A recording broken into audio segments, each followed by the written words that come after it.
जय शिवराय. पाटील इलेक्ट्रिकल्समध्ये आज पुन्हा एकदा तुम्हा सर्वांचे स्वागत आहे. हा व्हिडिओ बघण्याआधी आपणा सर्वांना एक महत्त्वाची सूचना. जाणकारी असलेल्या व्यक्तीनेच हे काम करावे. ज्या व्यक्तीस जाणकारी नाही त्याने हे काम करू नये. व्हिडिओमध्ये दिसत असल्याप्रमाणे याचं लहान बर्नरची फ्लेम ही कमी जळत आहे, मोठ्या बर्नरची फ्लेम बरोबर आहे. त्याच्या आधी आपण एक काम करू. याच्यावरील सगळ्या रिंगा, याचं बर्नल व याची घनगडी काढून घेऊ. बर्नल काढताना एका रुमालाचा उपयोग करून बर्नल काढू. त्यानंतर रेग्युलेटर बंद करू. रेग्युलेटर बंद केल्यानंतर शेगडी उलटी करू. याच्या कॉकमध्ये एक चेकनट असतो, तो चेकनट पहिला आपल्याला काढावा लागेल.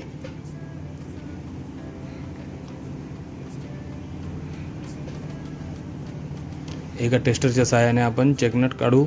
चेकनट काढल्यानंतर याचं बटन आणि याची स्प्रिंग बाहेर निघेल.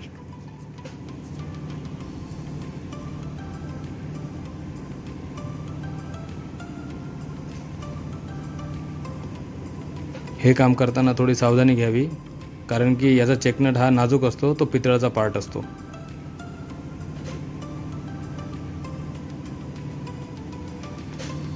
आपण टेस्टरच्या जागी एखादं छोटं स्क्रूड्रायव्हर पण वापरू शकतो. आपल्याकडे टेस्टर आहे आणि त्याने आपल्याला सोपं पडतं, त्यामुळे आपण टेस्टर वापरत आहोत. हा चेकनट आहे जो आपण आतून काढला आहे. पाठीमागे बटन आणि स्प्रिंग निघली आहे, ती मी तुम्हाला दाखवतो.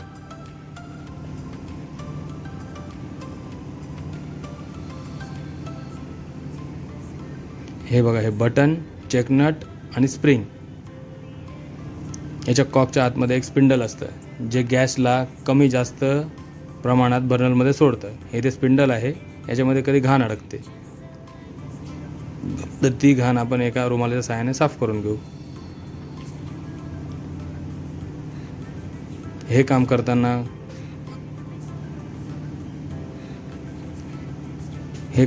एक गोष्ट ध्यानात घ्यावी. आपण घेतलेला रुमाल हा चांगला साफ असावा. जर का त्याच्यामध्ये कचरा असेल तर तो पळत बर्नरमध्ये जाऊन बसेल आणि फ्लेम कमी येईल. एका रुमालाच्या सहाय्याने कॉकच्या आतमधल्या घाण बघू शकता आपण बाहेर काढली आहे आणि याला साफ केलं आहे. याच्यानंतर कॉकच्या आतील स्पिंडल हा पार्ट आपण चांगल्या प्रकारे साफ करून घेऊ. बघा, मी साफ करत आहे.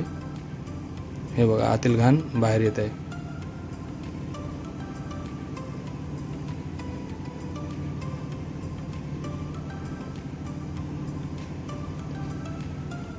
ही आहे आपल्याकडे ड्रिल आणि हा आहे 0.5चा आपला ड्रिल बिट. त्याने याच्या होलमध्ये अडकलेला कचरा आपण साफ करून घेऊ. त्यानंतर हे आहे मेकॅनिकल ग्रीस. हे ग्रीस या स्पिंडलवर लावला असता हे बटन जेव्हा आपण ऑपरेट करतो तेव्हा ते बटन एकदम स्मूथ ऑपरेट होईल, हलके ऑपरेट होईल. आपल्याला बंद चालू करण्यास कठीण होणार नाही. हे ग्रीस लावताना फक्त एक गोष्ट ध्यानात घ्या की आपल्याला हवं तेवढंच लावा. जास्त लावला असता परत याची फ्लेम कमी होऊ शकते, कारण की हे ग्रीस जे आहे ते त्या छिद्रांमध्ये जाऊन बसतं आणि त्यामुळे काय होतं, गॅसला बर्नलपर्यंत जाण्यास प्रॉब्लेम होतं. त्यामुळे ते बर्नल जे आहे ते कमी जळायला लागतं.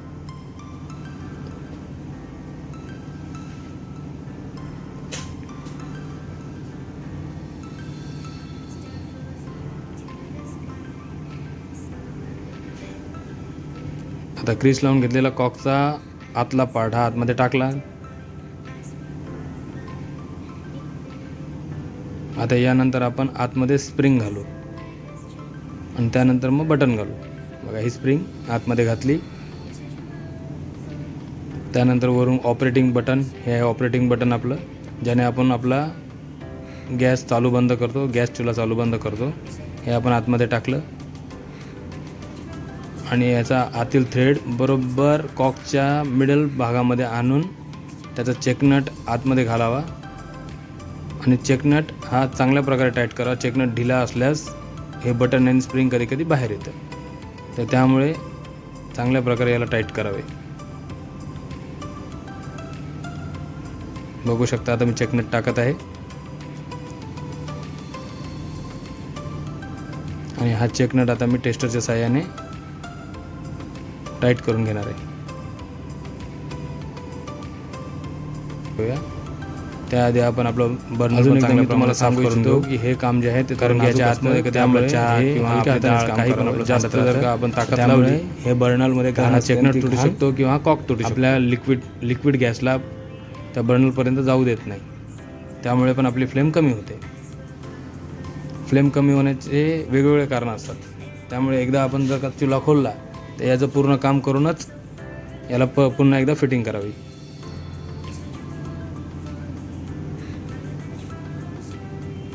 आता बघूया आपले काम झालं आहे. आता हे रेग्युलेटर चालू केलं. कधी गोष्ट ध्यानात ठेवा, रेग्युलेटर बंद चालू करताना कन्फर्म करून घ्या की आपलं रेग्युलेटर बंद आहे किंवा चालू आहे. ही गोष्ट आपली खूप आपल्या या कामामध्ये इम्पॉर्टंट आहे. बघू शकता आता आपली फ्लेम वाढली आहे. मी कमी जास्तही करून तुम्हाला दाखवत आहे. आपल्या छोट्या बर्नरची फ्लेम वाढली आहे. बघा किती सुंदर प्रकारे वाढली आहे.